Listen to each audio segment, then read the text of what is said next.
नमस्ते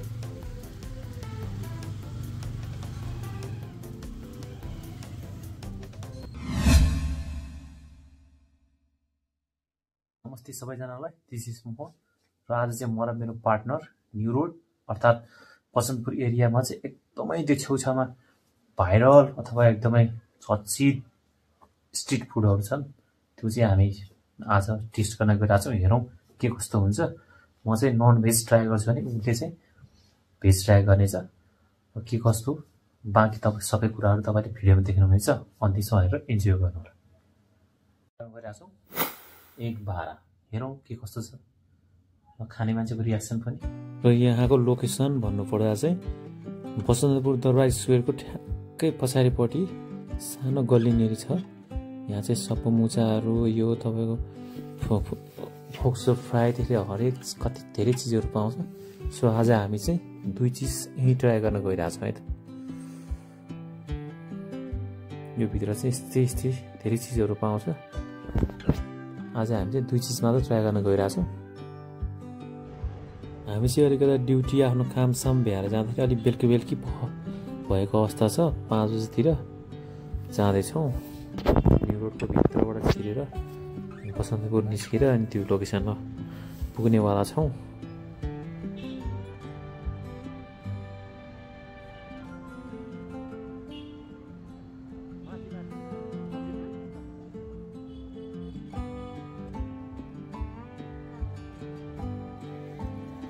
वाह, बेलुकी पछि त यो बसन्तपुर एरिया पनि दामी देखिन्छ त यो लाइटमा।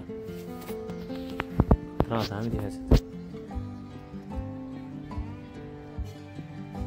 र अहिले चाहिँ हामी मेन लोकेसनमा आइसक्यौँ। यही मन्दिरको ठ्याक्कै छेउमा हो। अब हामी अर्डर दिन गइरहेछौँ। पहिला 1 बारा,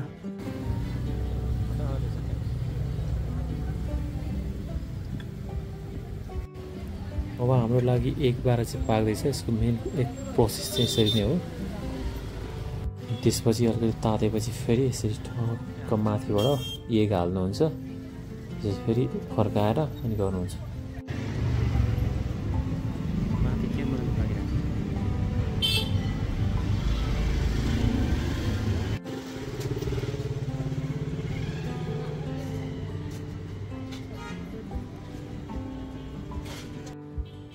अब यस्तो मिठो मिठो चिज खानको लागि एकछिन धैर्य धारणा गर्नुपर्ने आवश्यक छ। किनकि राम्रोसँग पाक्नु पर्यो नि। त्यही भएर हामी वेटिङ गर्दैछौँ।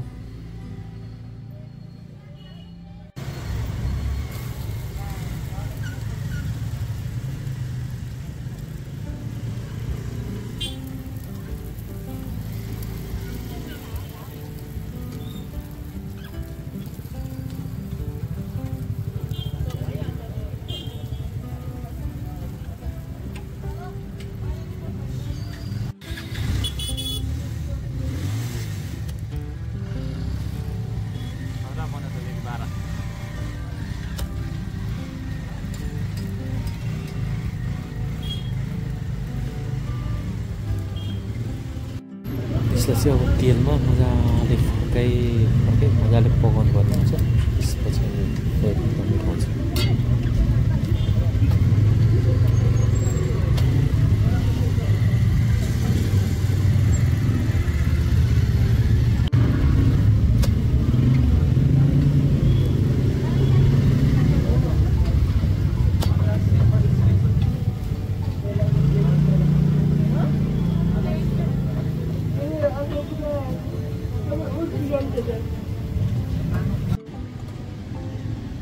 फाइनल्ली अब हाम्रो 1 बारा चाहिँ तयार भइसकेको अवस्था छ। अब यहाँ चाहिँ उहाँले हल्का झोलवाला चटनी मसाला चट्ट हालेर दिनुहुन्छ।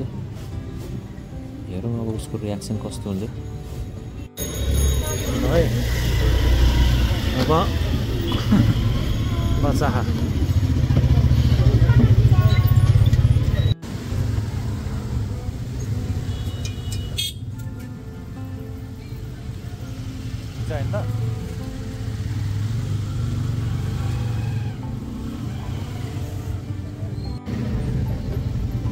उसले चाहिँ यस्तो बारा फर्स्टचोटि खान्छ। त्यसैले अलिकता कस्तो कस्तो लाग्नै सक्छ, तर मलाई चाहिँ एकदम मिठो नै लाग्छ।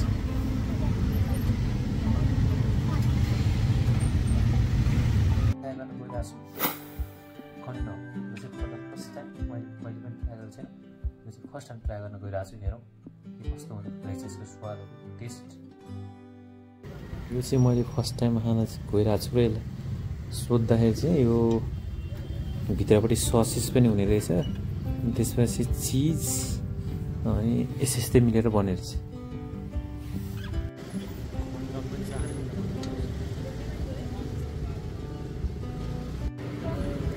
तेलमा चुर्लुममा डुबाएर डिप फ्राई नै गर्नुपर्ने रहेछ।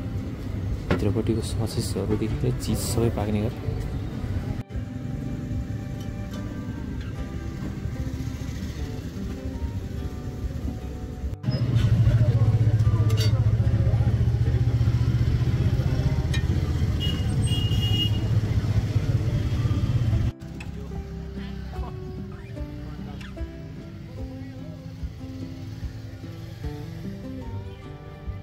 फाइनली अब यो खण्डक चाहिँ तयार भइसकेको अवस्था छ। त्यो चाहिँ पर पिस 100 रुपियाँ पर्ने रहेछ। हेरौँ अब के कस्तो छ यसको। चाख्ने न आफूले मजाले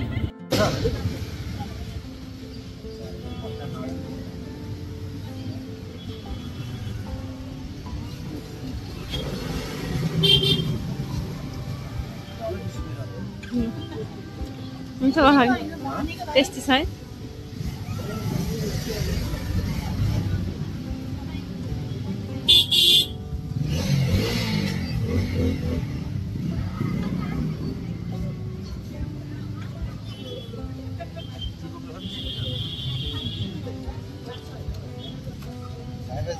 जोस पर्सनली भन्नुपर्दा मलाई चाहिँ एकदम मिठो नै लाग्यो।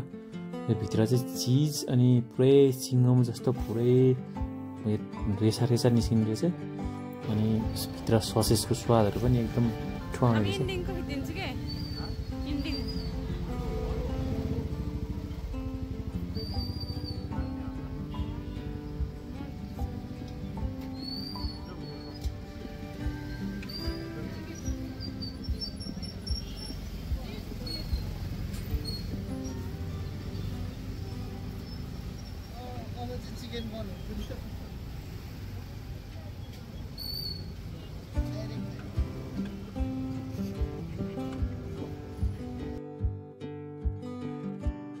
ल साथीहरू, मैले चाहिँ मैले चाहिँ नन भेज खाएँ, उसले चाहिँ भेज खायो।